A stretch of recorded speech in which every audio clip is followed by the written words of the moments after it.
गए थे हरि भजन को, ओटन लगे कपास। पुरानी कथा है, एक खोजी ने विष्णु जी को खोजते खोजते एक दिन पा ही लिया। चरण पकड़ लिए, बड़ा आनंदित था। जो चाहिए था वो मिल गया। बहुत बहुत धन्यवाद दिए विष्णु जी को और कहा, बस एक बात और, मुझसे थोड़ा सा आप काम करवा लीजिए, मुझसे थोड़ी सी आप सेवा ले लीजिए।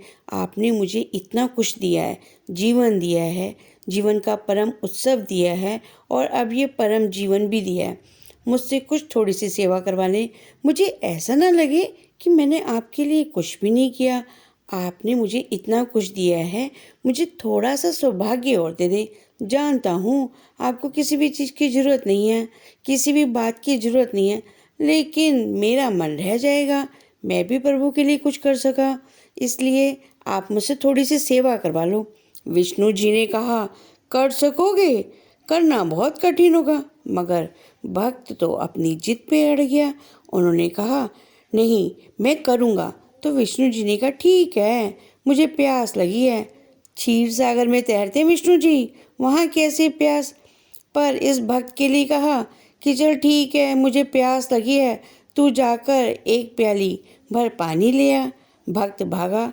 अब हम लोग सब सोचेंगे क्षीर सागर था, वहीं से भर लेता, लेकिन जो पास है वो हम मनुष्यों को दिखाई कब देता है। हम तो दूर की चीज़ को देखने के लिए ही तरसते रहते हैं, अपने पास सब कुछ होते हुए भी बाहर जाने की सोचते हैं। चलो उतरा संसार में भक्त। एक द्वार पर जाकर दस्तक दी। एक सुंदर युवती ने द्वार खोला। उस भक्त ने कहा, देवी, मुझे एक प्याली भर शीतल जल मिल जाएगा? उस युवती ने कहा, आप आए हैं ब्राह्मण देवता, भीतर विराजें, मेरे घर को धन्य करें।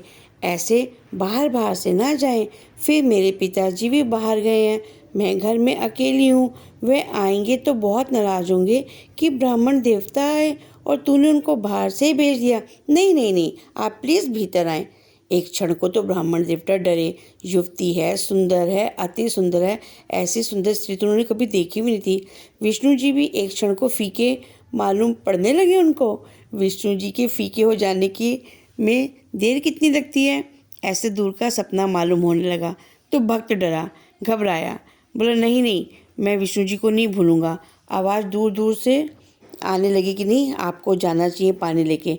उसने कहा, नहीं नहीं, माथे पर पसीना आ गया। लेकिन युवती तो थी, मानी नहीं। उसने उनके हाथ ही पकड़ लिए ब्राह्मण देवता के।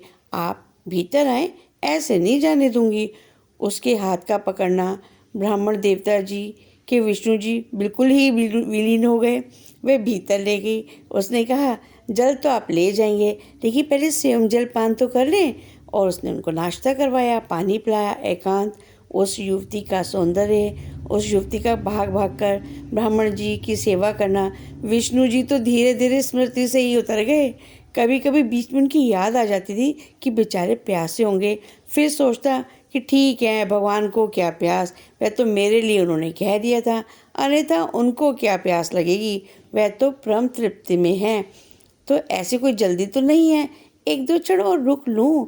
और युवती ने जब निमंत्रण दिया कि जब आप आ ही गए हैं तो मेरे पिताजी भी थोड़ी देर में आते होंगे, उनसे भी मिलकर जाएं, तो वे सहज ही राजी हो गए। और युवती सेवा करती रही और युवती का सौंदर्य और रूप मन को मोहता रहा। सांझ हो गई, पिता तो लौटे नहीं। युवती ने कहा, आप भोजन भी कर ही लें, अब सांझ को कहाँ भोजन करेंगे? युवती ने भोजन बनाया, उन्होंने भोजन किया, रात हो गई। युवती ने कहा, अब आप इस रात को कहाँ जाएंगे? सोच तो ब्राह्मण देवता भी यही रहे थे कि रात आप कहाँ जाएंगे, सुबह सुबह भोर होते ही ब्रह्म मुहूर्त में निकल जाएंगे। फिर तो वर्षों बीत गए, वो वहाँ से निकले नहीं। ब्राह्मण देवता तो वहीं रुके सो रुक ही गए। फिर तो उनके बेटे हुए, बेटियाँ हुई, बड़ा फैलाव हो गया। कोई 50 साल, कोई 50 साल बीत गए, बेटों के बेटे हो गए। तब गांव में बाढ़ आई, भयंकर बाढ़ आई। ब्राह्मण देवता बूढ़े हो गए थे, लेकिन अपने बच्चों को, नाती को, पोतों को किसी तरह बाढ़ से निकालने की कोशिश कर रहे हैं। सारा गांव डूबा जा रहा है, भयंकर बाढ़ है। ऐसा कभी ना देखा ना सुना। जैसे बाढ़ में से जा रहे बचाकर पत्नी बह गई, पत्नी को बचाने दौड़े तो जिस बच्चे का हाथ पकड़ा था वो भी छूट गया। उस किनारे पहुँचते पहुँचते सारा ही परिवार विलीन हो गया बाढ़ में। उस किनारे की एक पत्थर की चट्टान पर ब्राह्मण देवता खड़े हैं और बाढ़ की एक बड़ी लहर आती है। लहर पर विष्णु जी बैठे हुए हैं और कहते हैं, मैं प्यासा ही हूँ, तुम अभी तक पानी क्यों नहीं लाए? मैंने तो तुमसे पहले ही कहा था तुम ना कर सकोगे, क्योंकि तुम संसार छोड़ के भागे थे। जो छोड़कर भागता है उसका आकर्षण शेष रहता है। ये कथा बहुत प्यारी है, क्योंकि तुम संसार छोड़कर भागे थे और जो छोड़कर भागता है उसका आकर्षण शेष रहता है। ये कथा सच में बहुत प्यारी है। संसार से जागकर ऊपर नहीं उठे थे, संसार की तरफ आंखें बंद करके भागे थे। तो छोटे से काम के लिए भी संसार में जाओगे तो उलझ जाओगे। लेने गए थे जल और सारा संसार बस गया। गए थे हरि भजन को, ओटन लगी कपास।